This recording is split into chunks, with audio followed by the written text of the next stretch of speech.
யார் வந்தாலும் ஆடி ஆடி 5 வருஷம் உட்காரணும். ஆனா நித்தியமா நம்மோடு இருக்க போற ஒரு தேவன் இருக்கிறார். ஒன்ன குறிச்சு பயப்படாதீங்க ஐயா, தைரியமா ஊழியம் செய்யா. எவன் வந்தான் ஐயா, எந்த அரசாட்சி வந்தான, என் ஊழியத்தை நான் செய்வேன். ஏன்?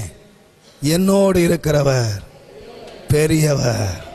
ஹல்லேலூயா, ஹல்லேலூயா. இன்னைக்கு கண்ணெல்லாம் திறக்கணுங்க, நம்ம கண்ணு திறக்கணும்.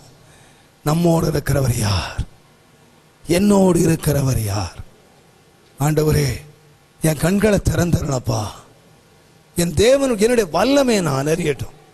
நான் சொல்வேன், அருமையானவர்களே, இன்றைக்கு தேவனுடைய பிள்ளைகளாகிய நாம் நம்முடைய பலனை நாம் அறியாம இருக்கிறதுனாலே நான் சொல்லுவேன், நாம் ரொம்ப பயந்து போய் ஒளி செய்யாமல் இருக்கிறோம்.